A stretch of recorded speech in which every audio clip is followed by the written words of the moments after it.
Huh? Why don't you go smell your own crotches, huh? Come on, What are you talking about? We don't smell our own crotches, we smell each other's crotches, and it's a form of greeting. You're on camera, Yeah. mate. Don't do What? As a fan of creature features, schlock horror, and things that go bump in the night, of course I like vampires and werewolves. Lecherous exsanguinators and burly lycanthropes are such firm staples of cinema at this point, it's hard to imagine the landscape of gothic fiction without their sharp teeth and suave demeanours. Both have been the subject of nuanced, allegorically rich explorations of puberty, agency and sexuality, matching their body counts with brains and the critical clout to elevate them above their genre trappings. They've also spewed out fountains of gore-pumping nastiness and lovable B-movie camp, giving each generation scores of midnight movies and cult classics. Let me just ask you one thing. After 600 years, how's that dick working? Pretty good? Oh, and Twilight. Despite my fondness for the furry and fanged alike, I've never watched a single entry in the strangely persistent Underworld franchise. In celebration of this most spooky of seasons, I've decided to blast through this oppressively blue-tinged saga for the very first time. I mean, my friend Nick's former theatre teacher is the guy in some of these werewolf suits, and that's good enough for me. Oh god, I hope they don't all suck.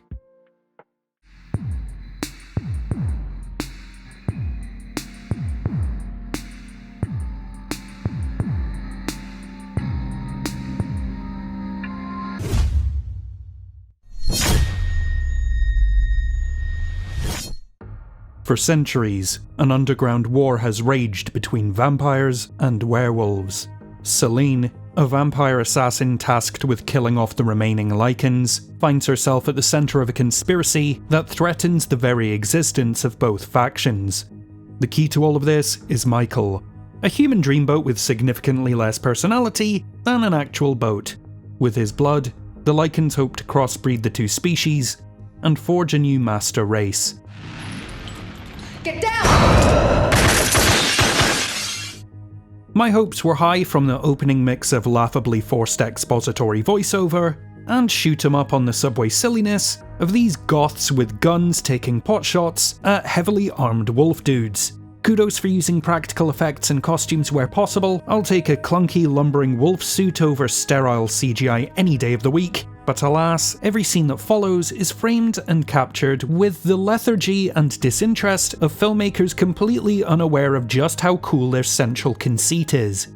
Director Len Wiseman takes the formula of vampires plus werewolves times guns and regurgitates a desaturated shrug of an experience. There are a few rays of light that manage to break through the squinting darkness of it all. Michael Sheen elevates this subpar material with a performance that's as captivating as it is committed. You're acting like a pack of rabid dogs! And that, gentlemen, simply will not do. Not if you expect to defeat the vampires on their own ground. You'd forgive him for phoning in the dribblesome dialogue he's got to contend with, but bless him, he gives it his all in every single scene. Ditto the wonderful Bill Nighy, who, while underused, livens up every exchange with a grasping, entrancing command of the screen. I did what was necessary to protect the species, as I am forced to do yet again. The same cannot be said for the rest of the cast, who swing solemnly between soap opera emoting and dead as a doornail banality. Kate Beckinsale is charisma-free as our agile heroine. While she glides from scene to scene with infinite ammunition pistols, at no point does she manage to muster any enthusiasm. Her love interest Scott Speederman has all the magnetism of a soiled jockstrap, and Shane Brawley as the duplicitous vampire Craven is so terrible, his performance made me want to eat my own face. Other than food, why would Likens stalk a human?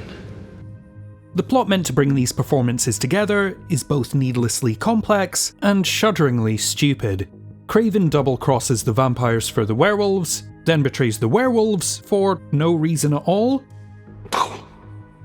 To give clarity to the central conflict, there are a number of flashbacks, and while visually they're clearly going for enigmatic stylization, they just come out looking like someone ran the footage through a piss-filled dishwasher. None of this would matter to me if it was entertaining, but this first installment is some C- action at the behest of a joyless chore of a story. In the end, Celine slices her mentor's head in half and flees into the night with her now werewolf/vampire/human hybrid boyfriend. Their Romeo and Juliet in Matrix cosplay shenanigans, leading directly into...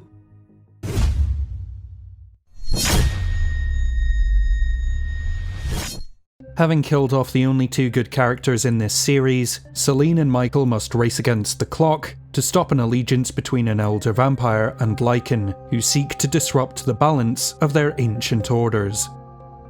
Rather than a leaden voiceover, this time we start with a text crawl and lengthy flashback to establish what's going on as inorganically as possible, followed by another comatose dirge of narration meant to recount the nonsensical threads of the previous film. Take note, because of every film from now on will do this, which isn't a vote of confidence when even the filmmakers don't expect anyone to remember what happened in any of these movies. In fact, Underworld Evolution is so aware that nobody's paying attention, it feels the need to constantly flash back and remind you of every single plot essential moment if and when it becomes important to the context of what's currently happening. It's just so hard to engage with, and therein lies the biggest problem with the first two entries in the series. In amongst all the convoluted yarns about prophecy and covens mixed with folklore and science fiction, there is no reason for a human audience to care. Vampires killing werewolves? Sounds good. Werewolves killing vampires? No issues here. The destruction of their respective bloodlines? Fine with me. Up to this point, the consequences of this raging war have next to nothing to do with humanity. In just about every other piece of gothic fiction that features these creatures, there's something at stake for mankind. Death, enslavement, or the threat of total extinction are at least given lip service, alongside at least one human character we don't want to die. With the Underworld series, living, breathing people are barely mentioned, and seldom caught in the crossfire of this eternal power struggle. It's like telling an antelope that the lions are caught in an ever-escalating conflict with hyenas. There's no reason to root for either side, and if anything, it'd probably be for the best if they both just killed each other. Underworld Evolution tries to remedy this disconnect by doubling down on its bad romance. These characters have nothing in common, zero chemistry, and given their extremely limited verbal interactions up to this point, absolutely no reason to fall in love or repeatedly risk their lives for one another. To be positive for a moment, the action scenes are significantly more ambitious and dynamically arranged this time around, striking a better balance between practical and digital effects, where the two disciplines complement rather than compete with one another.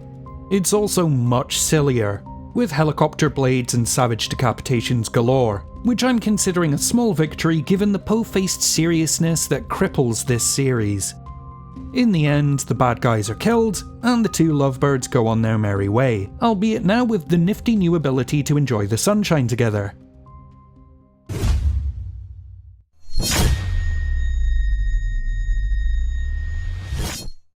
Taking place 600 years ago, we learn the origins of Lucien, the leader of the Liken clan, and Victor, a vampire elder of enormous power and influence. Lucien, an indentured servant and Victor's guard, undertakes a doomed affair with his master's daughter, the deadly fallout of which sparks the ongoing war which runs throughout the series.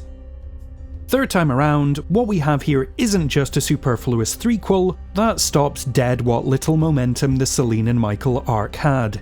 It also functions as a 90-minute retelling of a story that's already been completely covered in flashback sequences. Hooray! Yet, despite its redundancy, Rise of the Likens is by far my favourite entry in the entire Underworld canon.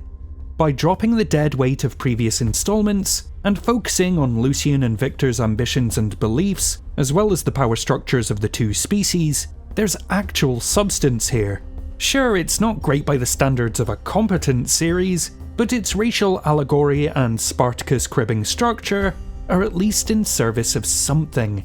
A forbidden love rooted in tradition and antiquated ideals, the titular rise of an underclass to defy their oppressors. There are clear motivations, and for the first time, I cared about what was happening.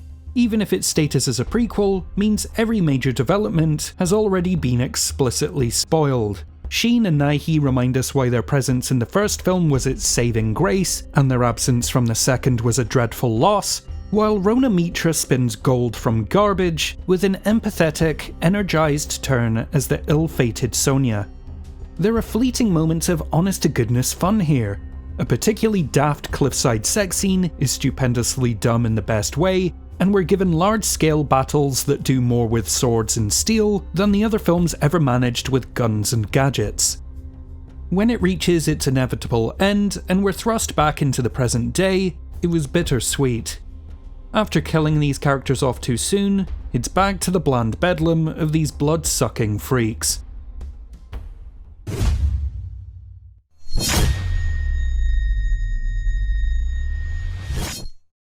Ditching almost everything that was covered in the other films up to this point, Underworld Awakening begins with the human race now aware that vampires and werewolves exist. Following a brutal purge, both factions suffer heavy losses.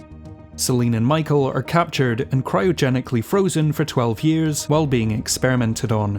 When she comes to, Celine carves her way through this new world to find the purpose of the human studies, track down her lost love, and protect her newfound daughter, Eve. I'll get the kind stuff out of the way first. Humans taking the battle to the vampires and werewolves at least means the audience finally has some skin in the game.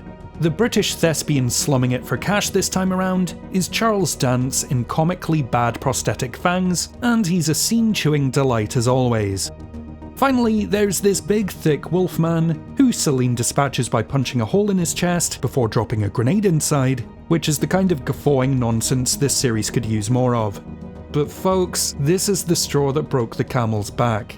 We've now gone from kind of bad to outright awful. Not 1 second of this flavourless gruel makes a lick of sense. The revelation that humans have discovered these folklore figures to be real and have kick-started an outright genocide is tossed out there offhand in the introduction with no build-up or detail.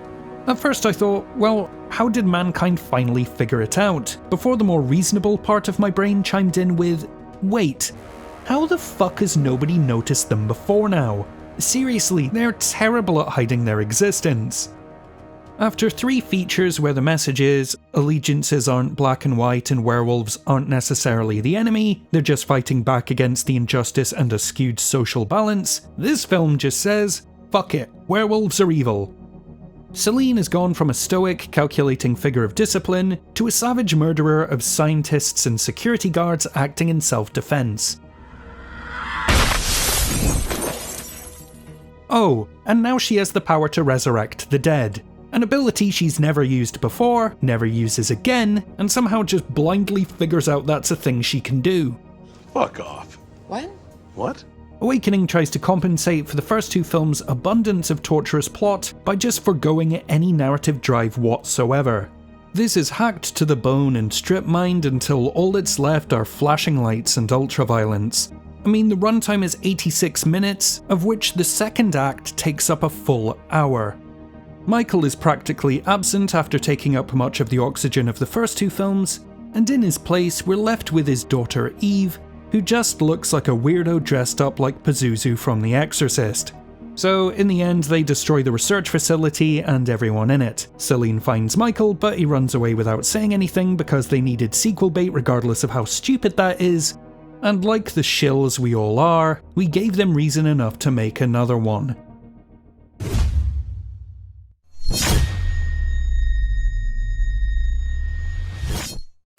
Ignoring the whole humans now know we exist thing from Awakening, Underworld Blood Wars has the vampires on the ropes, as Likens decimate their remaining numbers in the search for Celine's daughter Eve. Getting down to brass tacks, this is pretty much a pointless, moth-eaten remake of the first film. Werewolves trying to create a hybrid with the blood of someone Celine is sworn to protect, the head of a vampire coven betraying itself for absolutely no reason, beyond some vague lip service of power. It's the same shit with a different title. Blood Wars is the kind of tosh that dares you to fall asleep or flip over the television in frustration. This franchise hasn't ever really kept a continuity worth following or caring about, but even by the sloppy standards that came before, this is ridiculous, and not in a way that makes it in any way more enjoyable. This time out, Celine is adamant that a blurring of the bloodlines will result in the end of everything, even though the last 4 films were explicitly about how the only thing to end this war is to blur the barriers between the two sides. Congratulations, you played yourself. The whole human genocide of the two species, never mentioned. Werewolves inventing a serum that makes them Hulk-sized beasts that are immune to silver, never mentioned. Each side having long ago invented ammunition that can instantly kill the other, never mentioned.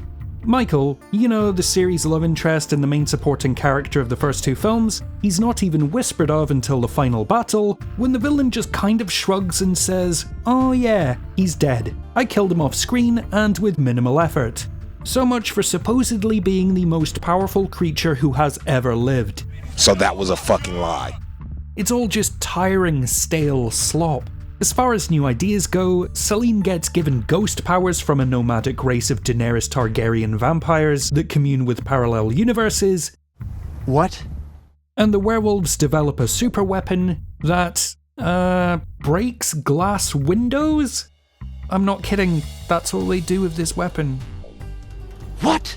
The film ends with the bad guys dead, the good guys undead, and the return of Celine's daughter, for less than 2 seconds of screen time, and portrayed by a stand-in. I went into this series optimistic.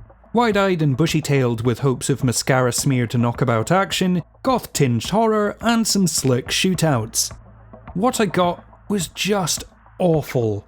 Boring beyond belief, terminally underlit to the point where anything even vaguely interesting gets mired in darkness, and written with all the discipline of a baby throwing hammers at a keyboard. The shining moment of conviction and performance in this bloated endeavour is somehow a completely unnecessary prequel, and even that was just a brief port in the shitstorm of the rest of the Underworld series. It's head-scratching to think that the best of these films isn't as good as the worst of the Blade trilogy, and can't even hope to compare with the better works of vampiric and lycanthropic fiction. There are worse films out there featuring these folklore figures, of that I am acutely aware, but there aren't many as utterly averse to escapism or fun as the 5 nails Underworld plunges into its own coffin. A werewolf bar mitzvah for our Patreon producers Jennifer C, Claire MD, Becky O, and Nicholas Leigh Revere, and a Wesley Snipes tax return for all these wonderful people who help support the channel. Let's talk about our top 5 vampire and werewolf movies. Have you seen any of the Underworld series? Do you think I was being too harsh? Or was this a rude awakening to just how poor this series is? As always, liking, sharing, subscribing, and leaving a comment is the best way to help these videos out, and if you're in a position to do so, consider checking out our Patreon at the link in the description below to get access to our film club, private Discord, and your name in the credits. As always, thank you so much for watching. Until next time, this is InFrame out.